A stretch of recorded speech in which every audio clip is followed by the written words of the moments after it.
one thing I wish I knew before I started teaching English through drama to kids is you can't improvise with young language learners, at least not in the same way as you can with native speakers. And that can become really tricky for using drama in the classrooms for language teachers. But I'm going to show you a really simple activity that you can do with your young language learners in class today, and it involves improvisation. It's for a beginner class. But first, why can't we use improvisation in class? Well, when I was growing up in the UK, we had drama as part of the curriculum. Every week we had a drama lesson, and we had a teacher come to class, and she would start with, for example, okay, everybody, let's pretend that you are all robbers and you're going to be going to try and steal the royal jewels, the Queen's jewels. And that would be it, just one phrase. So without a plan, without a script, we would just start improvising. And sometimes the scenes would last for the whole lesson. It was really fantastic. So when I started teaching young language learners, I thought, okay, I'll do the same thing. Let's pretend to improvise and become, for example, waiters at the restaurant. Yes? So we would start, and immediately my kids would look at me like this. They would completely freeze because they didn't have enough knowledge, they didn't have enough language skills yet to improvise freely. So the scene would freeze, the scene would flop, and the students, they would refuse to improvise again. So then I went in the other direction. I'd go really simply. So I'd say, okay, let's all pretend to be an animal. Okay, let's pretend to be a fish swimming in the sea, or let's pretend to be a frog or a rabbit. And so that was okay, but it would last 3 seconds before the students would get really bored and start being distracted and climbing up the walls. So that was just too simple.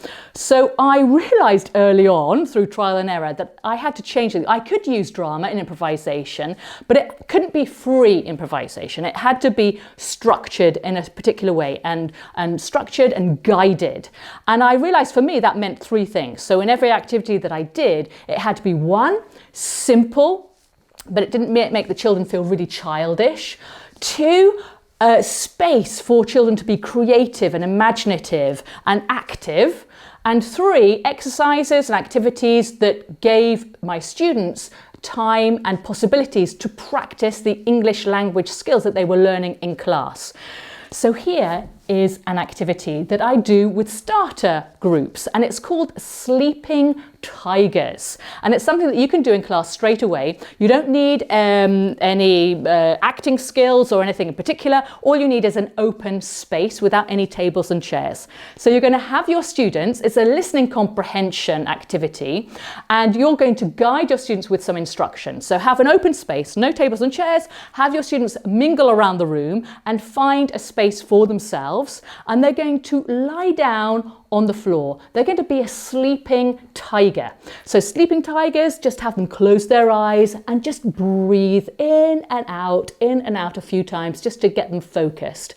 And then you're going to guide them slowly. So the tigers, they wake up, they have a big stretch and a big yawn. How does the tiger stretch and yawn? How does a tiger wash himself? Wash his ears, his eyes, his nose, his mouth with his paws. Have them enact your instructions, and then slowly, as you carry on through the improvisation, they're going to sit up and they're going to walk around the space. So how does a tiger walk?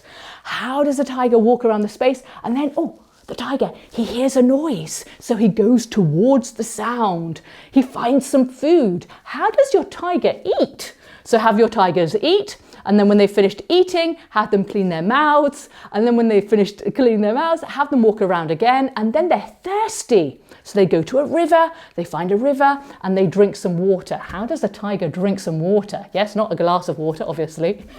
Once they've drunk some water, then they can find a nice spot under the sun, they lie down again, and they go back to sleep. So it's really simple. It's really quick. It only lasts 5 minutes, but it's an example of a guided improvisation that you can do with your young language learners. So is this an activity that you will try out with your learners? Let me know in the comments. And remember, be theatrical.